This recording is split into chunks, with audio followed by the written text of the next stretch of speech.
Hi, I'm Mr. J. What you're about to watch is a long-form, sermon-style presentation, but staged more like a convention than a talk. There's a chairman, musical interludes, movement, and 2 keynote messages: the cost of always crossing the bridge and presence without permission. You're welcome to watch it straight through or skip around, use the bathroom, jump past the music, whatever you need. I personally enjoy staying inside the universe and pretending we're really there together.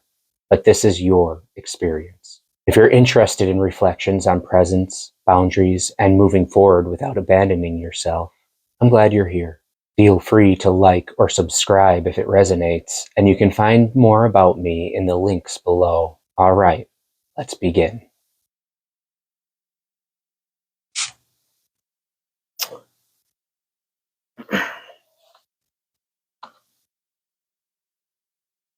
Good morning, brothers and sisters. I am excited to introduce to you the 3-day district convention.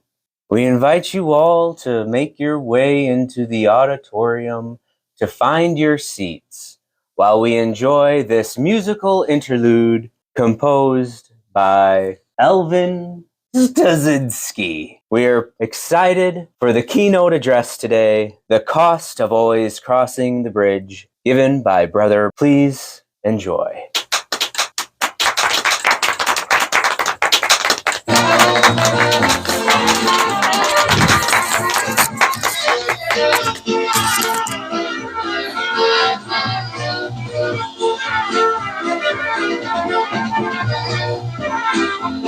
The blues in my stomach, let it rise to my head. Maybe I'll be happy because I go to bed. Keep that good liquor flowing, gives my body the knock. Covered in heat it comes, look out, stomach, here it comes. Pour the booze down inside me, pour the booze down inside. I was never sober, although I tried and tried. I drink booze in the morning, I drink booze late at night. When I'm feeling tight, everything is alright.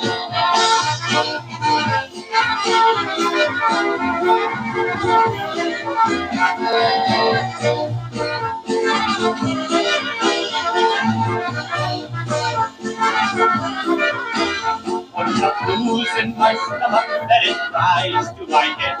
Maybe I'll be happy before I go to bed. Keep that good liquor flowing, give my body the knocks. Covered in heat it comes, look out, stomach, here it comes. Pour the booze down inside me, pour the booze down inside. I was never sober, although I tried and tried. I drink booze in the morning, I drink booze late at night. When I'm feeling tight, everything is alright.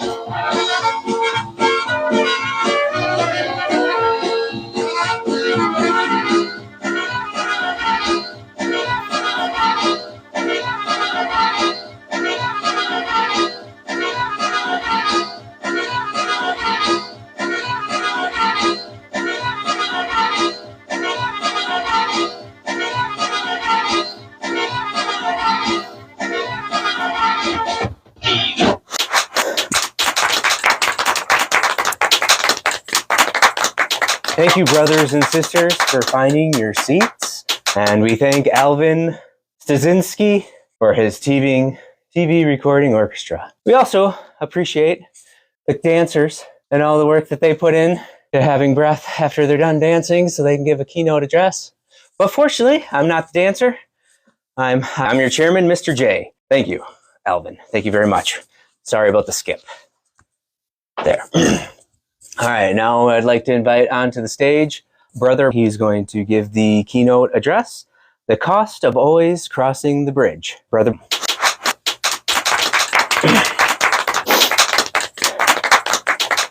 Thank you very much, Mr. J.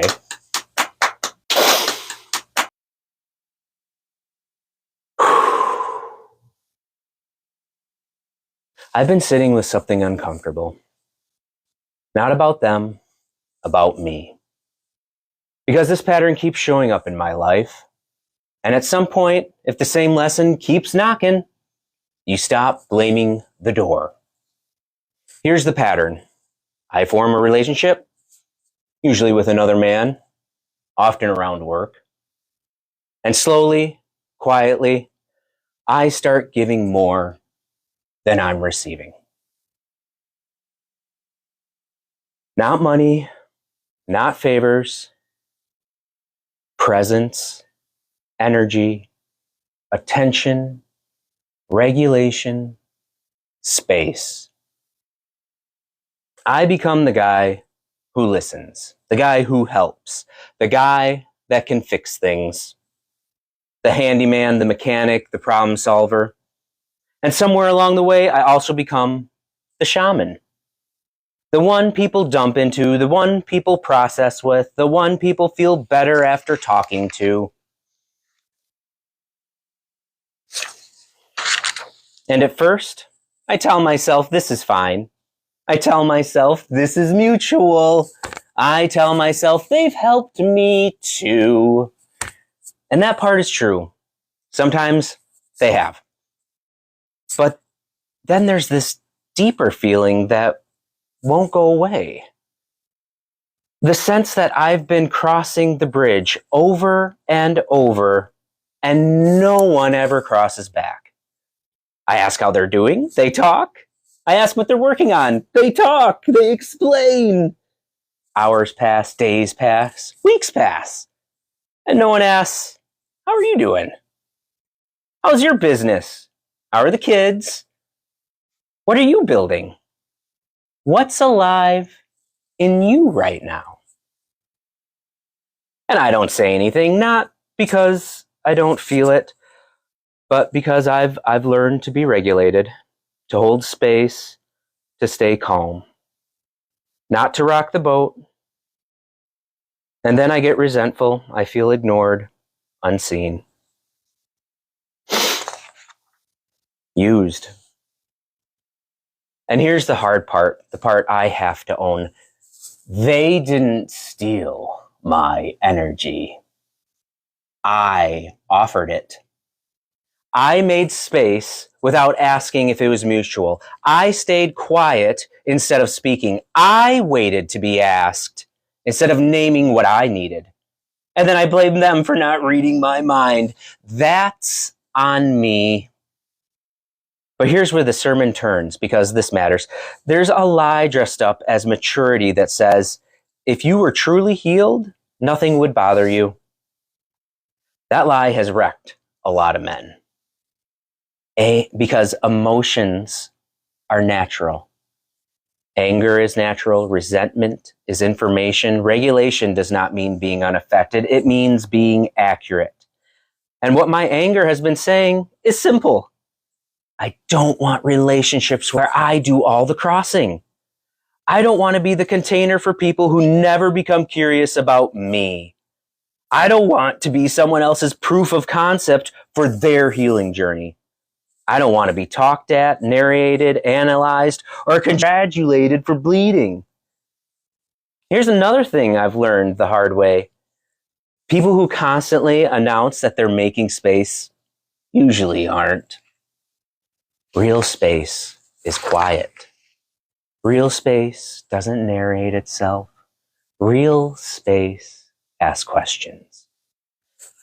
So here's my boundary, spoken plainly. I don't want to be around people who don't take an interest in me. Not out of bitterness, not out of punishment, out of self-respect. I'm done crossing bridges alone.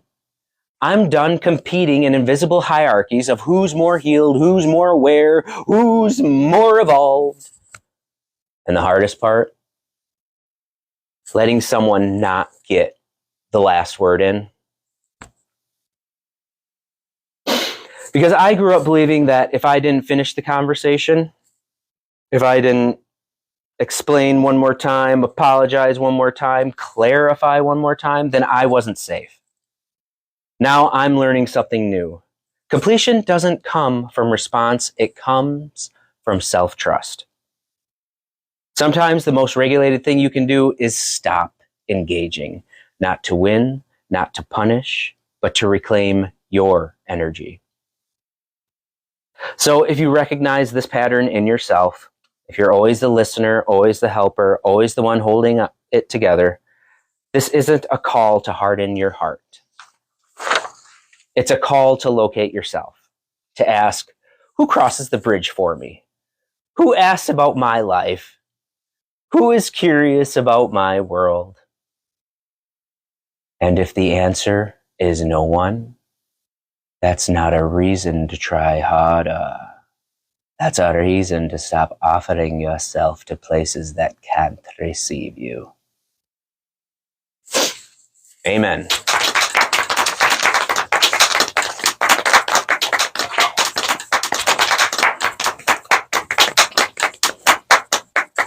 Thank you very much, brother, for that very inspirational, unique look into the mind of a psychonaut. Well, ladies and gentlemen, it has come time for the intermission. You are welcome to walk around, speak among yourselves.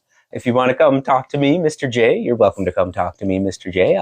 I'll drop a comment or hit the like button, or maybe send me a heart me. I wouldn't mind a heart me or two, man. That'd be pretty cool. Talk amongst yourselves. We will be back with our second sermon on presence without permission. I guess we haven't really decided who's going to give that one yet. Brobham already came up here, so enjoy yourselves and eat.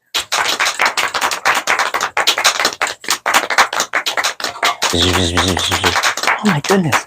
Oh, did you see his shoulders during that talk? Someone just You could just tell how tight they were. He should have stopped and taken a breath. Brother Barclay, have you gotten the next music interlude set up yet? Things. I haven't. Brother has done Who was so it we were going to have? Look Big at him. Daddy He's got Graham, a suit man. on and Which song did everything. you want me to Don't play? you think he just Nice. feels like a monkey that ate a mushroom? I'll get and that set up started for you. walking up right after he came out of the forest? Oh, Billy, don't speak that way. You know that Brother has... Wait a second. No, you're the one that's defending him. I'm attacking Brothers him. and sisters, the second part of our district convention today will be starting soon. We invite you all to make your way into the auditorium and find your seats while we enjoy a musical interlude by Big Daddy Graham. This one is Nuns, because why not, right? Nuns! All right.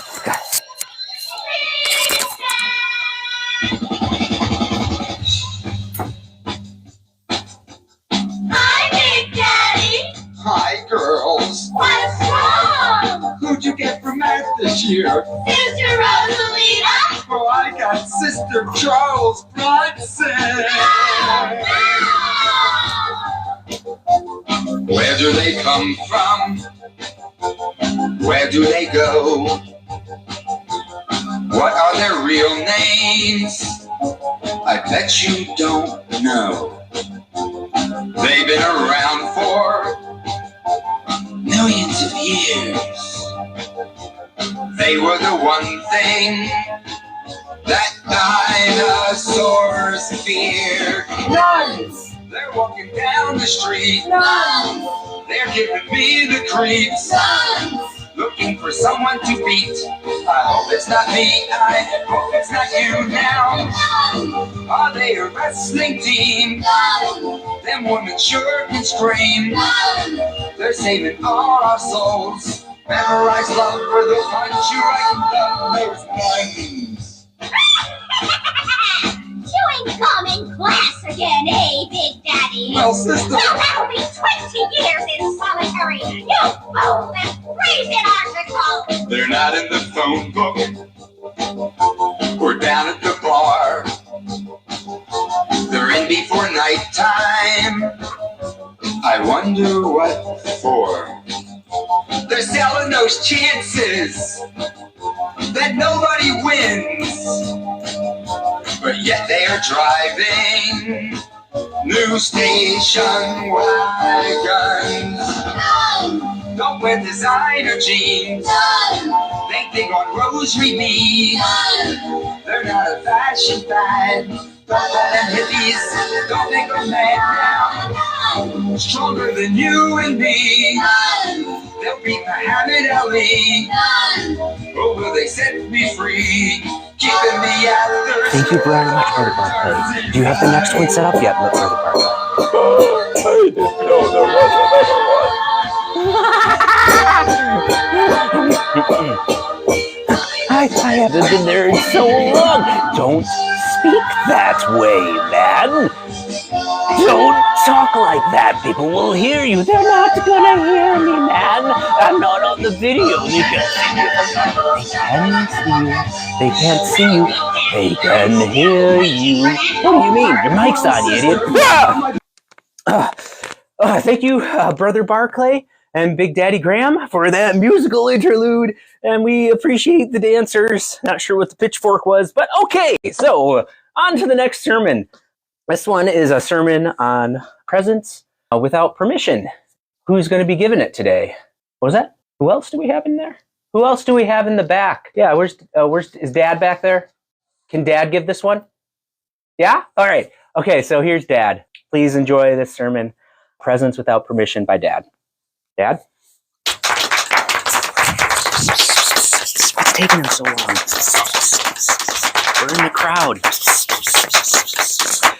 Jimmy, you should have used the bathroom before the music started, man. Now you gotta sit through Dad's talk. Did you wake Dad up yet? Did he fall asleep again? Go wake up Dad! Guys, we gotta get our head together. Here, we can't be doing these things if we can't... whatever. Okay, come on, back to it, guys. Come on, Dad. Come on, get out there. Oh man.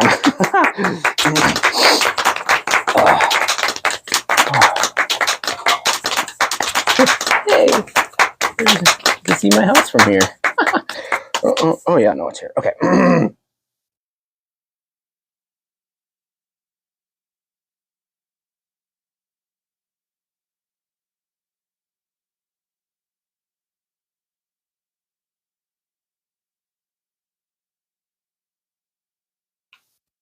I want to begin with something simple and unsettling.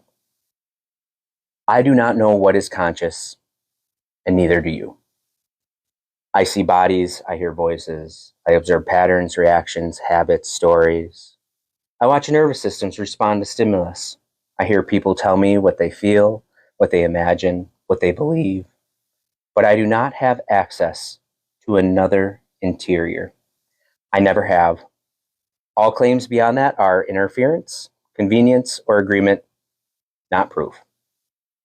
So I am not starting from belief. Without certainty, there is still experience. Pressure in the body, movement toward or away, the next moment arriving before it's named. I am starting from honesty.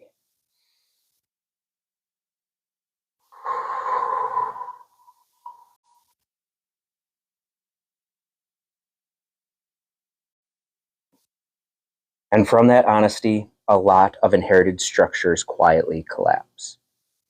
Right and wrong, as we were taught them, depend on certainty. Certainty about God, about souls, about intention, about shared consciousnesses. Strip that certainty away, and those words begin to wobble. They start to feel like costumes we were given very early and never asked to remove. In nature, nothing is wrong. An eagle eats a snake. A honey badger takes the honey. A storm levels a forest. There is no guilt in any of it, no shame, no cosmic apology. It just is. So if right and wrong are not properties of the universe, then where do they come from? They came from us. Or more precisely, from bodies trying to stay coherent in the presence of other bodies. And this is where the old story took a turn. Instead of teaching people how to stay present with their own experience,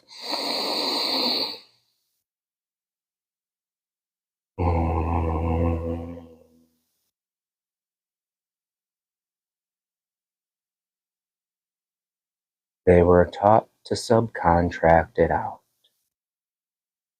To subcontract it to sin. I did it because I'm sinful. I couldn't help it, that's my nature. I'll be forgiven anyways. That move is subtle and it is devastating. Because sin turns action into abstraction. It lifts behavior out of the body and floats it into myth. It replaces responsibility with ritual. It tells the nervous system, you don't have to stay here. Someone else will sort this out. And it has been extremely profitable. But here's the thing that gets lost in that transaction. Shame does not stop harm. Disassociation does not create care. Forgiveness without awareness does not heal anything. What actually changes behavior is presence. Not judgment, not fear, not doctrine, presence. When attention returns to the body, something very quiet and very powerful happens. The loop slows down. The pattern becomes visible. The moment stretches just enough for something new to appear. Not morality, not virtue, not righteousness, but choice. And this is the difference that matters. A reaction happens through you. A choice happens with you watching. The action may look identical from the outside, but internally, everything has changed. This is why I no longer ask, is this right or wrong? I ask something far more immediate. Does this tighten my body or relax it? Does this fragment me or settle me? Does this increase the noise inside of me or bring clarity? Not because tightness is evil or relaxation is holy, but because my nervous system is giving me information in real time, without myth, without permission, without intermediaries.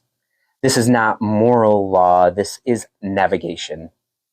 And here's the part people get afraid of. Awareness doesn't prevent repetition, it only removes the story that something else was in control. Sometimes, even with full awareness, the answer is still yes. Yes, I've seen this pattern. Yes, I know I've done this before. Yes, I feel what it does to my body. And yes, I choose it anyways. That's not failure, that is ownership. What disappears in that moment is the excuse. What disappears is the story that says, something came over me. What disappears is the need to be forgiven by something outside of myself.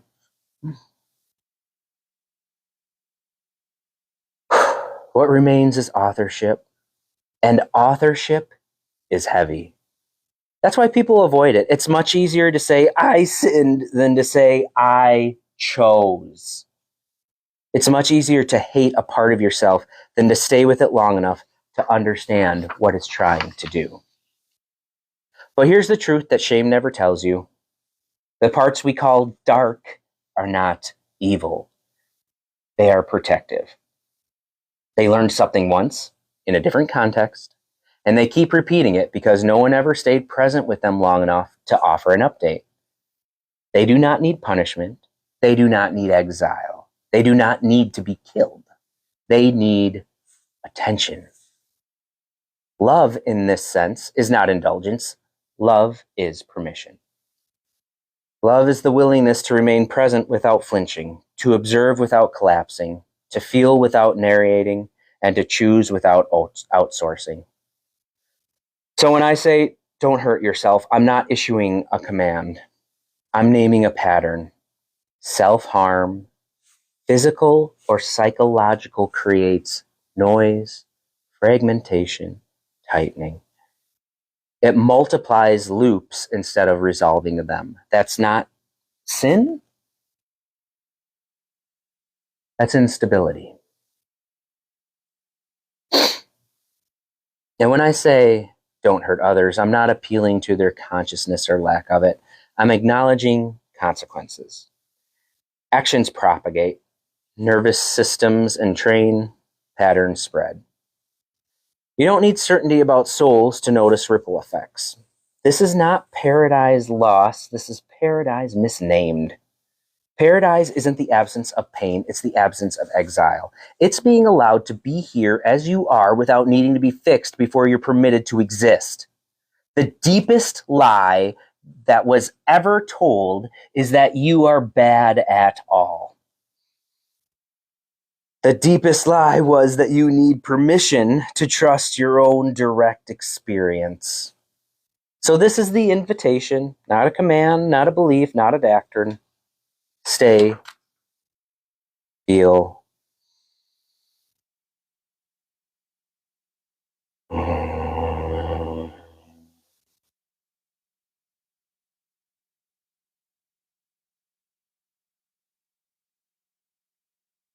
notice. Choose with eyes open. And if you repeat the same pattern again, do it consciously. If you change, let it be because the body softened, not because you were threatened. You don't know, say, I don't know, and stay present anyways. No certainty required, no absolution needed, no shame necessary. Just presence, doing the quiet work it has always known how to do.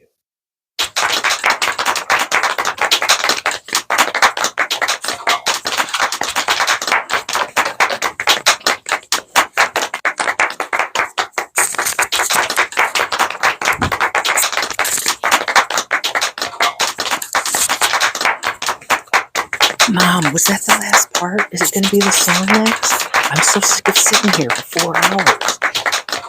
Quiet, Jimmy. Don't you know that God loves us doing this? Brother Barclay, do you have the music set up? There's an... What do you mean that you don't have an ending song? Can't you just make something up?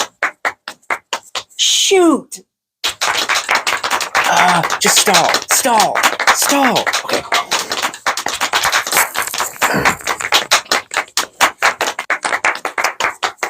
What was that, Brother Barclay? What? Oh. Thank you very much, Dad, for that nice sermon. We appreciate you waking up and coming over here. Yeah, the liquor store's still open, man. You didn't take too long. Actually, you got done early, and that kind of has caused... brothers and sisters, we are bringing our convention to a close. Dad ended a little early. We have a little bit of extra time here. Brother Barclay was... I don't mean to get too personal, but Brother Barclay, he stayed overnight here the other night, and he went out to eat and got some chicken wings. And he really likes the hot sauce, so he got the really hot ones. He doesn't have the music set up because he was in the bathroom. He's hurting quite a bit right now. He's got like a round pillow that he's sitting on. What was that, brother? Oh, just 1 second, brothers and sisters. Brother Barclay, what should we put on? I think we should do... Oh, here we go. That's the one we want. Hello, Governor.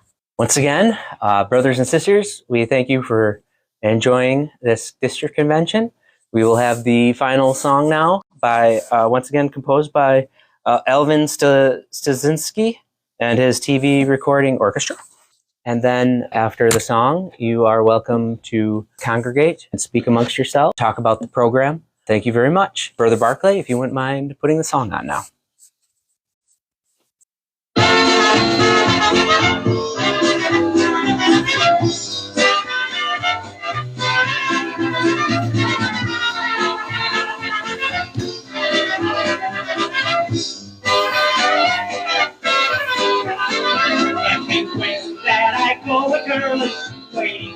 I tell them sweet things and we go dating. I whisper things in their ears like you're my pony, and you will never, ever be lonely.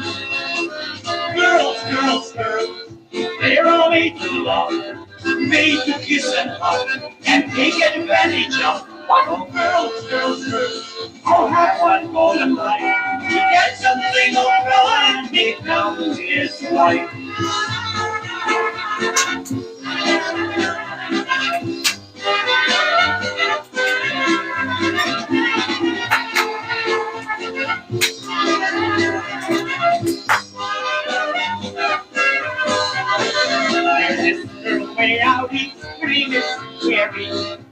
told her someday that we might marry.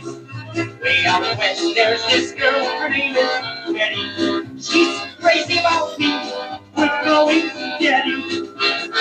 Girls, girls, girls, they're all made to love, made to kiss and hug, and take advantage of. Oh, girls, girls, girls, I'll have one golden life. Get some single fella and become his wife.